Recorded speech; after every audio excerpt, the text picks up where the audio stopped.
প্রেম এমন একটা জিনিস, ছেলে বুঝলে মেয়ে বোঝে না, মেয়ে বুঝলে ছেলে বোঝে না, আর যদি দুজনেই বোঝে তো ফ্যামিলি বোঝে না।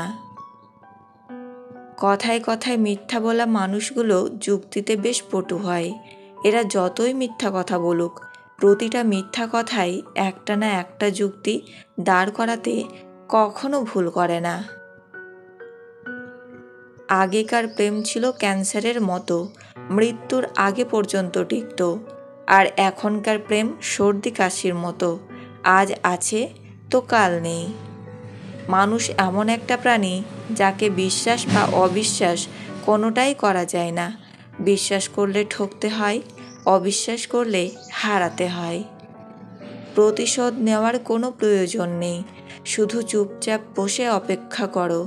যারা তোমাকে আঘাত করেছে তারা নিজেরাই শাস্তি পাবে, আর তুমি যদি ভাগ্যবান হও তাহলে তুমি তা নিজের চোখে দেখতে পাবে।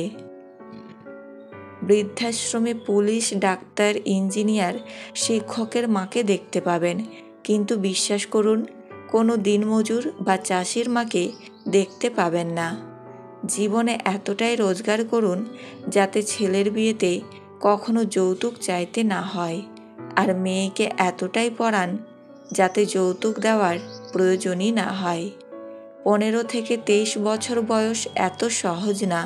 তুমি বন্ধু হারাবে, প্রিয় মানুষ হারাবে, তুমি ভুল করবে, তুমি পড়ে যাবে, তুমি ব্যর্থ হবে, তুমি কিছু বুঝতে পারবে না, তুমি বাস্তবতাকে আঘাত করবে, তুমি নিজেকে হারাবে, কিন্তু অবশেষে তুমি নিজেকে খুঁজে পাবে এবং তুমি শক্তিশালী হবে। আমার সন্তানকে আপনি শাসন করার কে?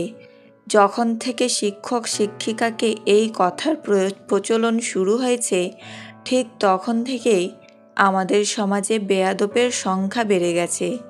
কিছু মানুষ দেখবেন সব সময় অজুহাত আর যুক্তি রেডি রাখে নিজেকে সঠিক প্রমাণ করার জন্য।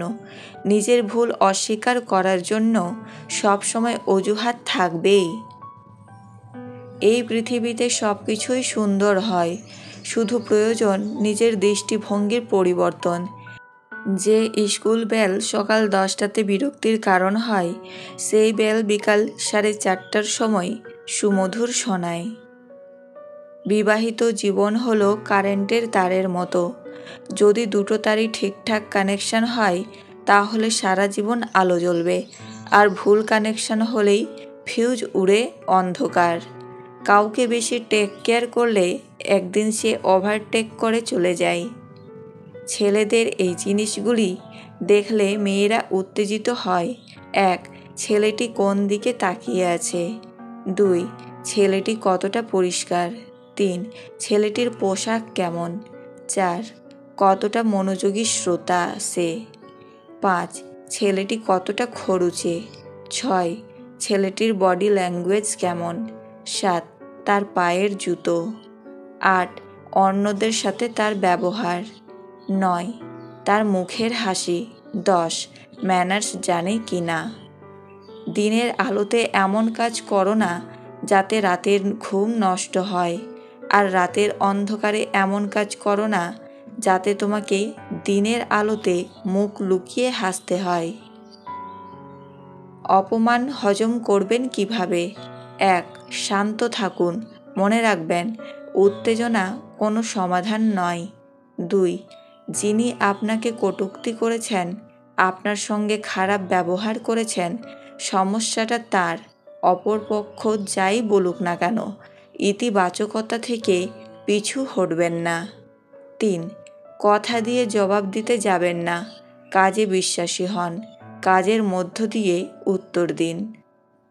কাজ আপনার আর নাম অন্যজনের হলে দুঃখ পাবেন না। আজন্ম দেখে আসছেন জ্বলছে ঘি আর তুলো, অথচ সবাই বলে প্রদীপ জ্বলছে। উচিত কথা বললেই মুখটা কালো, আর তেল মারলেই মুখটা ভালো। এইটাই বর্তমান মানুষ। সময়, বন্ধু আর সম্পর্ক, এই 3টে জিনিস আমরা বিনামূল্যে পাই, কিন্তু তাদের আসল মূল্য বোঝা যায় তারা জীবন থেকে হারিয়ে গেলে। যে মানুষটা সবার খেয়াল রাখে তারই একদিন খেয়াল রাখার মতো কেউ থাকে না।